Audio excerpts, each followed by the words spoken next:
papel dos microRNAs na regeneração de tecidos, nomeadamente na regeneração óssea, permanece ainda em grande parte inexplorada e é isto que nós pretendemos aprofundar. Portanto, o nosso objetivo é utilizar RNA não codificante, incluindo os microRNAs, como uma estratégia terapêutica para estimular a regeneração do osso. A utilização terapêutica de RNAs não codificantes, incluindo dos microRNAs,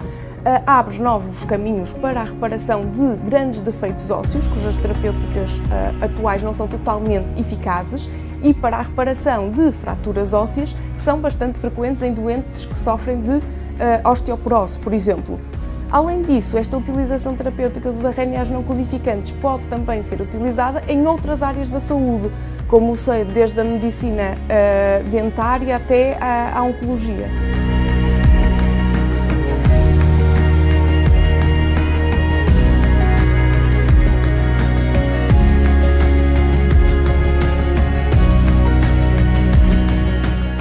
Desde que comecei a minha carreira científica em 2004, que trabalho na luta contra a doença da malária ou o paludismo. A malária é provocada por um parasita que se propaga de pessoa para pessoa através da picada de um mosquito infectado. Um dos fatores que leva à falha na eliminação desta doença e a quase 500 mil de mortes anuais é a capacidade resiliente que o parasita tem em desenvolver resistência a todos os fármacos usados no combate à malária, incluindo já o medicamento atual apoiado numa terapia combinada à base de artemisinina. Este projeto visa então estudar, a nível molecular, quais os mecanismos de resistência que o parasita desenvolve para escapar à ação dos fármacos. Especificamente, pretende manipular geneticamente o parasita no laboratório de maneira a estudar de que forma proteínas transportadoras de membrana e mutações nela existentes podem promover o transporte do fármaco para fora do seu local de ação, levando à falha de tratamento. Este projeto torna-se assim crucial para antecipar a longevidade do medicamento usado contra a malária. Um dos fatores mais importantes na eliminação e controlo da malária é a execução de um diagnóstico e tratamento adequado e eficaz. Resultados deste projeto permitirão identificar e validar marcadores moleculares de resistência aos fármacos, prevendo deste modo o sucesso do tratamento em pacientes. Desta forma, tem grande potencial como ferramenta de diagnóstico molecular, permitindo a orientação dos médicos para uma terapia personalizada e eficaz. Com a criação de parasitas geneticamente modificados, este projeto fornecerá também uma ferramenta de laboratório que permitirá estudar o impacto destas alterações genéticas em novos fármacos em desenvolvimento, prevendo a sua eficácia e viabilidade económica.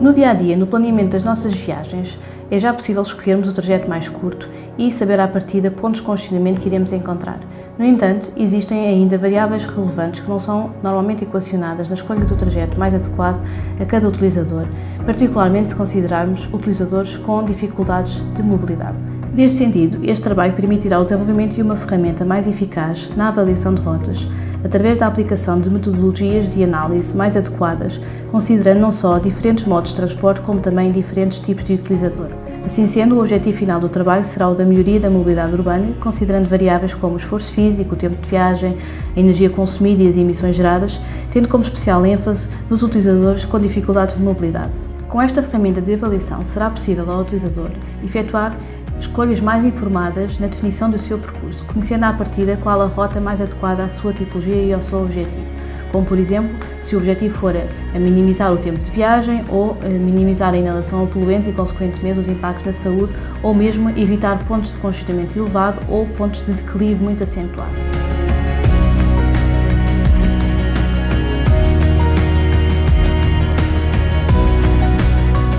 Este projeto pretende compreender como é que a célula garante a estabilidade de umas estruturas muito pequeninas que lá existem, que se chamam centríolos. Os centríolos, para ter uma ideia, são 100 vezes mais pequeninos do que a grossura de um fio de cabelo e são muito importantes para que as células se consigam dividir corretamente e também para o movimento dos flagelos, como é o exemplo a cauda do espermatozoide, que todos nós conhecemos.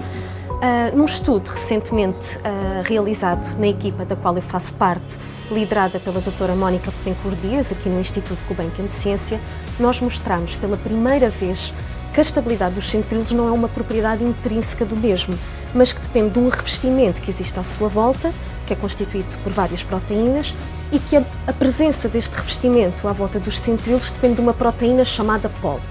Agora o que eu quero saber é como é que a polo desempenha esta função em manter este revestimento à volta dos centríolos e como é que os centríolos estão a ser protegidos por este revestimento. Neste projeto nós estamos a abordar uma questão da biologia fundamental. No entanto, penso que é um exemplo de como a biologia fundamental pode ter impacto na saúde para o ser humano. Ao percebermos como é que este mecanismo de proteção dos centríolos pelo revestimento de que falei anteriormente funciona, poderemos abrir linhas de investigação que vão ter efeito na saúde humana, como é o caso da infertilidade feminina, no caso de regeneração de tecidos, como por exemplo após uma lesão, ou até mesmo em casos de doença, como é o caso do cancro e algumas más formações congénitas.